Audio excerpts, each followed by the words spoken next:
Well, hello again, all the boys and girls out there in YouTube land watching. Georgia Beer Reviews back at you today with another one. And what I'm looking at is a beer from Westbrook Brewing Company. This is their 8th anniversary Pecan Cookie Stout.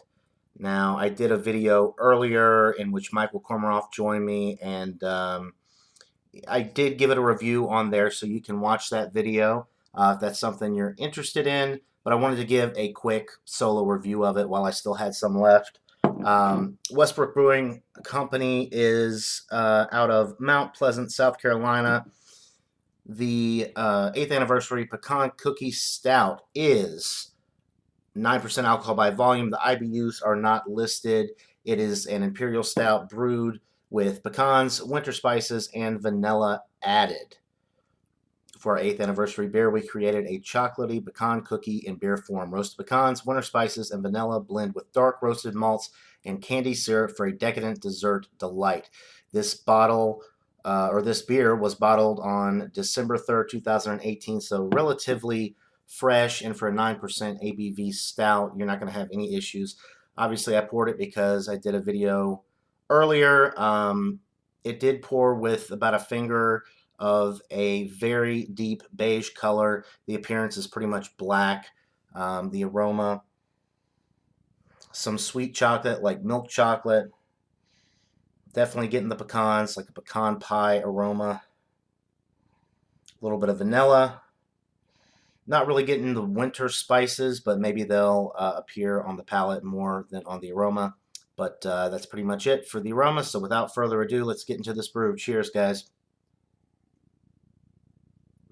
This beer has had significant time to warm, and even though it is almost at room temperature now, it hasn't really become boozy. It is slightly warming going down now. I didn't really notice that when I was sipping on it earlier while it was still cold, but it's not boozy in any way. You're definitely getting some nice, more of a milk chocolate type note on the palate right up front, which leads into a nice roasted barley malt note in the middle of the sip. So a nice toasted bread flavor in the middle. It finishes pretty smooth and malty. There is no hot bitterness to balance this one out. So if you want some bitterness with your stouts, this might not be one to go for, but I love malty stouts, so for me, this one, I mean, it's right up my alley. You are picking up the vanilla as well on the palate, and if you've ever had a piece of pecan pie right out of the oven, it does have a lot of those flavors in there as well. I'm not getting any of the winter spices really on the palate either. They don't really disclose what the winter spices are. It just says winter spices. But it's a very, very enjoyable beer. It was $9.99 for the 22-ounce bomber, which I think is a fair price considering that you're getting an excellent beer. I would highly recommend it. Westbrook Brewing Company has been making great beers. They have an excellent Goza line. If you're into more sour beers, definitely check them out for some of those beers. They're excellent. And this one is no exception. It's an excellent stout. The only thing that could make this beer a little bit better, in my opinion, would be a barrel-aged version of this. If they were to barrel age this, I think it would improve the quality even more. But it's an excellent stout nonetheless. It's got all the nice dessert-like qualities that you would expect with a pecan cookie stout. It's roasty and toasty as well. The body is on the heavy side, although it's not to the point where I would say that it's syrupy, but it's getting there. It is heavy. The carbonation is light with this one, and the finish is, I don't know, almost like creamy and dessert-like. Be excellent for an after-meal drink.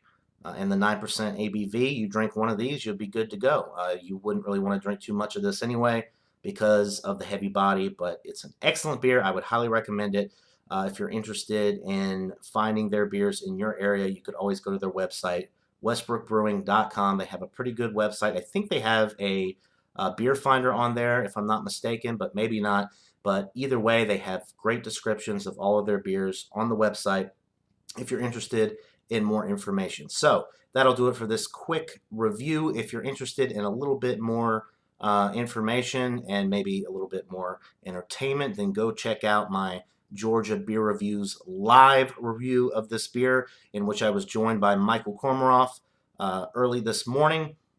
He's always a delight to get to hang out with and do these reviews and examinations with, as well as everybody else on the International Beer Reviewers Guild that we do these hangouts with. So that'll do it for this beer review, guys. I'm going to go with a 97 out of 100, which is what I gave it on the live stream that I did earlier. I'm sticking with a 97 out of 100. It doesn't lose any quality as it warms, and it doesn't get any boozier, believe it or not, at 9% alcohol. So as this beer warms, it does not get any boozier, which is a major plus. It's still just as smooth as when I cracked it open a few hours ago. So that'll do it for this beer review, guys. Hope you're all having a great day. And if you're watching this on Super Bowl Sunday, when this is being recorded, enjoy the Super Bowl with your family and friends, and be safe. Cheers, everybody.